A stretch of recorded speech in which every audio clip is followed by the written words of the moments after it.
Zona C, eu sou a Juliara e no vídeo de hoje eu resolvi trazer a história da Pedra Filosofal, aquela pedra misteriosa que aparece aí principalmente em Fullmetal Alchemist e Harry Potter. Caso você seja novo por aqui, saiba que eu curto muito fazer esse tipo de conteúdo mais pesquisado e tal. Então, essa é a maior parte dos vídeos que você vai ver aqui no Zona C. Então, seja bem-vindo caso seja a primeira vez que você está aparecendo por aqui. Esse tipo de conteúdo eu acho bem bacana pra gente entender melhor certas coisas que aparecem em filmes, séries, animes, esse tipo de coisa, sabe? Pois bem, para iniciar esse vídeo aqui, nós vamos para 300 anos antes da Era Comum. Erro meu, não é antes, é depois.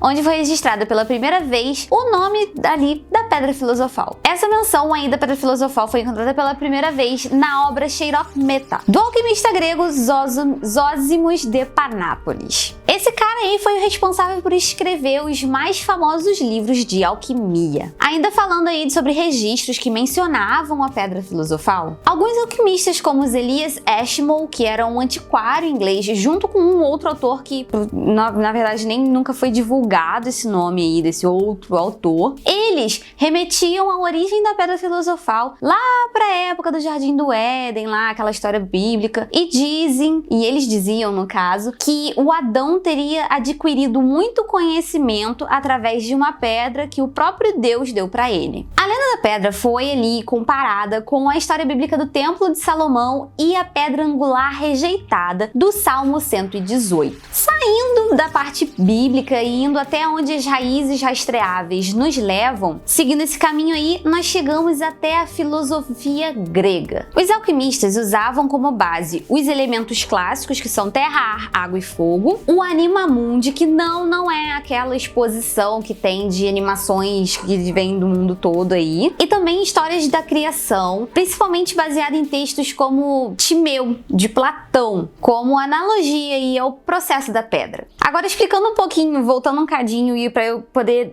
dar uma pincelada no que seria esse Anima Mundi aí, ele seria como a conexão entre todas as coisas vivas. Todo mundo diz aí que nós temos uma alma, nosso corpo tem uma alma, e então esse Anima Mundi seria a alma do planeta Terra, que é a conexão entre todas as coisas vivas. É um conceito muito bonito, por sinal. De acordo com Platão, os 4 elementos, eles vêm de uma matéria só, que é o caos. Eu queria aproveitar esse gancho aqui só para abrir um parêntese e te perguntar, sabe aquele pentagrama que geralmente é associado com assuntos diabólicos? Tipo esse negocinho que eu tô aqui na minha garganta, sabe? No meu pescoço, no caso. Pois bem, ele na realidade, a representação dele é a unificação desses elementos, como o que Platão mencionou. 4 pontas desse pentagrama, eles são meio que a união de 4 elementos, e a 5ª ponta seria o resultado de todos esses elementos juntos. Então, segundo Platão, esse 5º elemento seria o caos. Tem outros lugares que esse 5º elemento aí recebe outros nomes. Então, assim, cara, pentagrama não é algo diabólico. Pentagrama é uma representação dos ditos 5 elementos aí que existem na natureza, sendo que tem os 4 principais e um 5º que em cada lugar recebe uma denominação diferente. Tem lugar que o 5º é o espírito, tem lugar que o 5º é o caos, enfim, por aí. Voltando aqui, os alquimistas, eles associam essa matéria-prima, que no caso Platão chamava de caos, como se fosse o ingrediente principal para fazer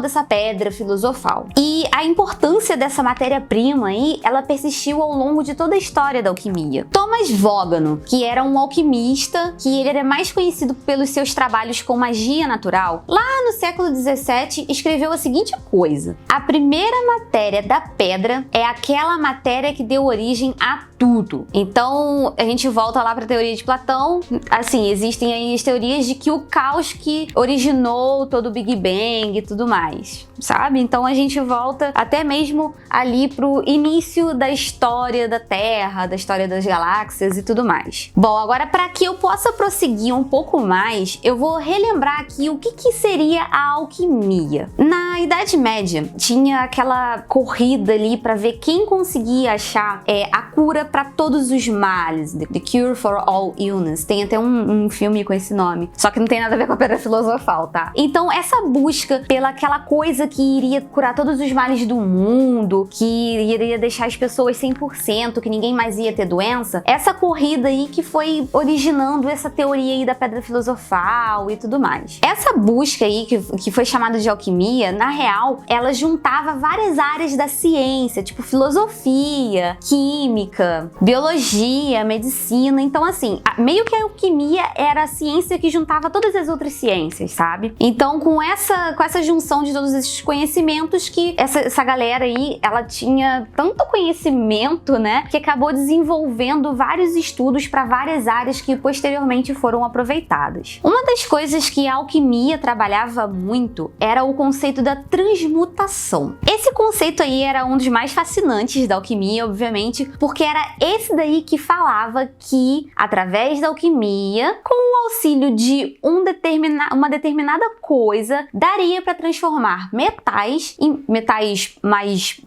simples, vamos dizer assim, como cobre, aço, esse tipo de coisa, em metais nobres, como prata e ouro. Além de todo esse negócio da cura para todos os males e a transmutação, esse artefato que eles tanto buscavam seria responsável também por prolongar a vida das pessoas, tornando elas até imortais. No século VIII, um alquimista muçulmano chamado Jabir Ibn Hayyan, obviamente que eu não estou pronunciando certo, porque eu não sei como que se pronuncia isso, mas latinizaram ali e ele ficou conhecido como Geber, analisou os 4 elementos, ar, terra, água e fogo, baseado nas 4 características básicas que existem rodando os elementos. O fogo, que era quente e seco, a terra, que era fria e seca, a água, que é fria e úmida, e o ar, que é úmido e quente. Então a gente meio que tem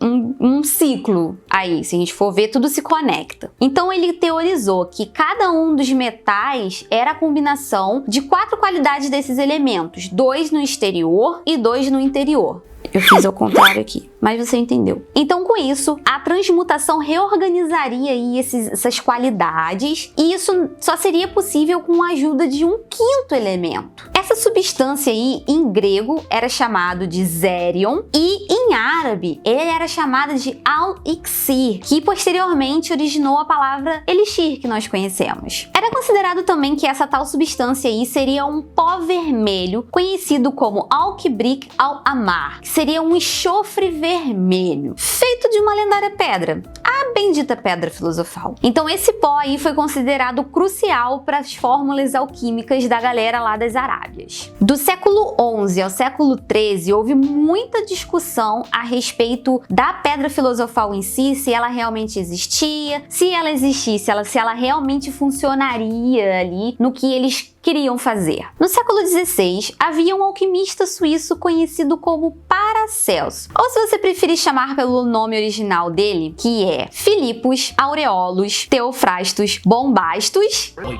von Hohenheim, que acreditava num solvente universal chamado Alcahest, que ele dizia ser o elemento que originou os 4 elementos principais, aqueles terra, água, ar e fogo, sabe? E ele também acreditava que esse tal Alcahest era de fato a Pedra Filosofal. Se Paracelso é um nome que é super conhecido quando a gente fala de Pedra Filosofal, outro nome que não fica para trás e que a gente logo lembra quando fala da pedrinha é o Nicolau Flamel. É meio que impossível a gente falar de Pedra Filosofal e não falar dele. Em 1382, o Flamel resolveu anunciar para o mundo que conseguiu transformar chumbo em ouro. Depois que ele decodificou ali um livro de alquimia super antigo, junto com um estudioso espanhol. Esse livro aí tinham textos místicos hebraicos que tinham ligação com a cabala. Então assim, a gente dá umas voltas meio esquisitas aí, porque cabala, né? Enfim, não vamos entrar aqui nesse assunto. Sendo isso aí verdade ou não, os registros da época dizem que o Flamel ficou bem cheio da grana grana e acabou aí doando essa grana para instituições de caridade na época. Agora, chegando um pouco mais recente, aí, basicamente em 2016, foi descoberto aí um documento do Sir Isaac Newton que menciona a Pedra Filosofal. Esse manuscrito teria sido escrito em latim no século 17. E nesse manuscrito aí, o Newton só reforçaria que essa pedra aí seria capaz de transformar mesmo metais menos nobres, tipo chumbo e tal, em metais mais nobres como prata e ouro. Esse documento também conta com outras anotações de experimentos de um outro alquimista chamado George Stork. Mas, Juliara, Newton era alquimista? Também. O cara acumulava funções ali. Ele era alquimista, ele era astrônomo, ele era teólogo, então o cara era quase que um cientista completo, ele era sinistrão. No fim de tudo, toda essa busca aí da alquimia pela pedra filosofal acabou gerando uma base muito grande para as áreas como química, metalurgia, farmacologia, essas coisas aí, porque eles descobriram muitas coisas, principalmente voltadas para a cura. Então é por isso que a gente deve tanto à alquimia da época, mesmo que eles não tenham conseguido encontrar aí essa tal dessa pedra filosofal. Agora nós vamos para aquela parte onde eu encaixo na cultura pop as coisas que eu expliquei aqui. Aí eu vou voltar a falar aqui que foram os dois lugares onde a gente viu mais a respeito da pedra filosofal, que foram Harry Potter, que é Harry Potter e a pedra filosofal,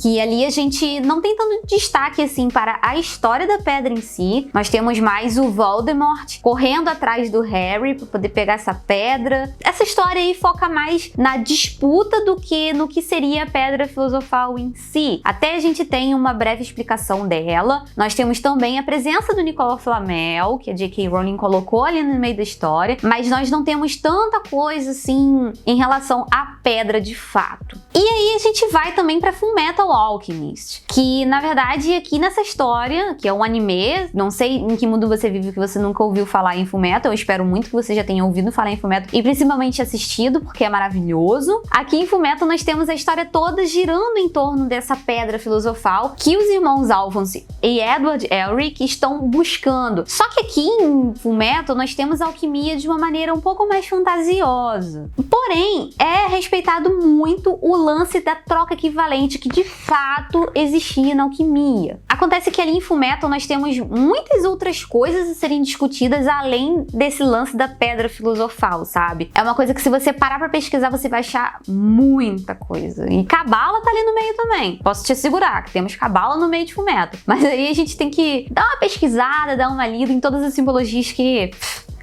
E outra coisa, né? Nós temos o Paracelso em Fullmetal, enquanto em Harry Potter nós temos o Flamel, e em Fullmetal nós temos o Paracelso, que o von Hohenheim, né? Eu falei lá atrás, que é o nome original do Paracelso, é o pai dos meninos, é o cara que fez a treta toda da Pedra Filosofal. Então, né?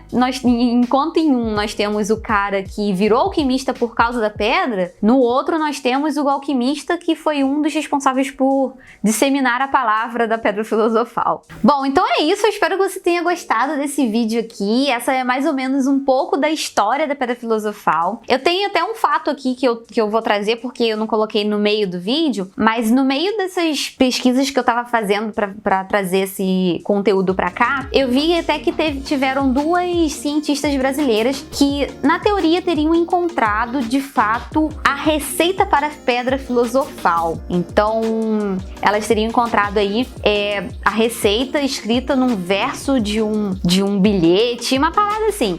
Não tenho como passar 100% aqui, porque eu só achei uma matéria em relação a isso. Eu teria que pesquisar mais um pouco pra, de fato, passar alguma credibilidade aqui. Mas eu vi por alto ali que saiu na Galileu, na Isto É, uma parada assim, mas é só um acréscimozinho aqui nesse final de vídeo.